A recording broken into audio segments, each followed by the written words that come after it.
Curious Minds decided to create what's known as a specialist leader in cultural education and contacted me personally and said, would I be interested in doing this? We feel that the role is really important because it empowers cultural champions to advocate for cultural education.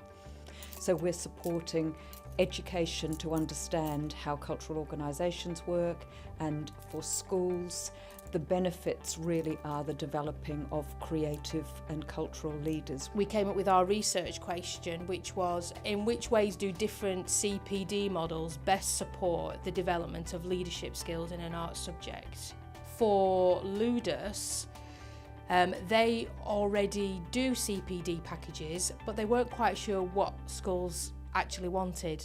They created these packages but not really spoken to schools and said, is this what you want in terms of continuing professional development? And then for the Lowry, they don't actually offer any continuing professional development, but it was something that they were looking to do. And so the research would give them the information that they needed in terms of what package should we put together, what do teachers want, and how can we create that at the Lowry. I worked with Krypton House Special School, and their inset model was that I went in and delivered twilight sessions and then a couple of drop-ins just to see how Cheryl was getting on. At the Coppice School, which was where Vicky worked, that was very much about Vicky going in and working alongside the teacher and delivering in real time in the classroom. I've been developing dance in school via my CPD time, and Sarah from Ludus Dance has been coming in to deliver 2 twilight insets, and also she's been in and delivered sessions with our children and myself. So our first session with the children, Sarah led that, which was really good for me.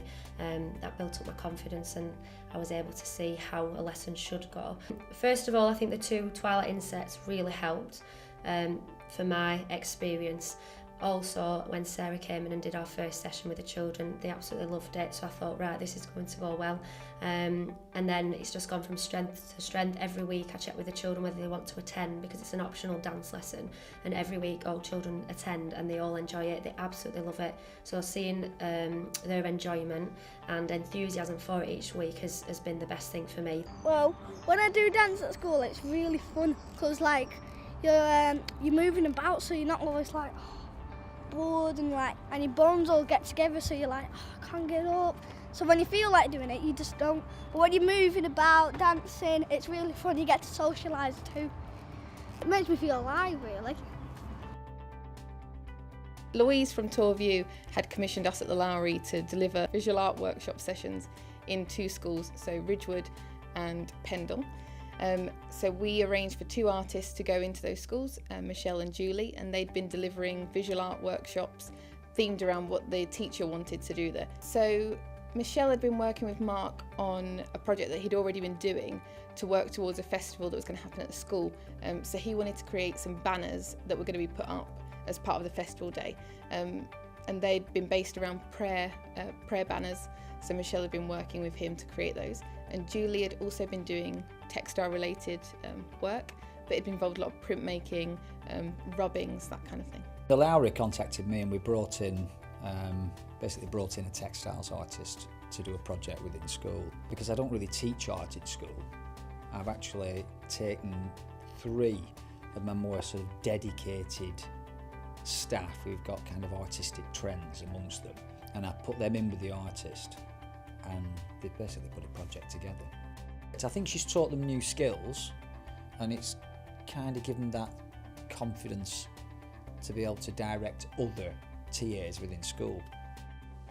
So the SLiCE project's been quite an exciting project actually, because what it's done is given us an opportunity to work with a cultural leader, a specialist leader in cultural education for SLiCE, to try out different models of how we deliver cultural provision within schools.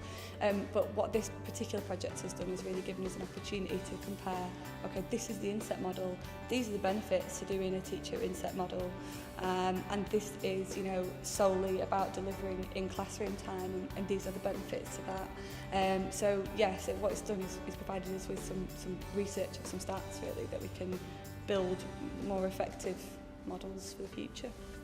What we hadn't anticipated was if you've got 8 members of staff, all going in and training to advocate. They're all advocates for what you're doing. So instead of just where, you know, you're going to a school and you just work with one teacher and you've got that one advocate for your organisation and what you're doing, and they're the one person who has to have the responsibility to drive it forward. In Krypton House Special School, we had 8 advocates for what we were doing. 8 people who were trained with those skills, who could then take those skills out into their classrooms. And also actually what that meant was it created a bit of a support network within the school. So for us at the Lowry, it's not necessarily about those young people coming to visit us. We often send a teacher out to deliver in their setting, send an art specialist, and it's about inspiring those young people through the arts to come and get involved and try different things, you know, approach challenges in a different way. We really believe that the arts can do that, absolutely. There is no doubt in our mind that through the arts they can change the way that they see the world. And for children in an SEN setting, we think the arts are invaluable. It can totally change the approach of how they sort of want to see things going forward and how they can approach different problems and different curveballs in their life.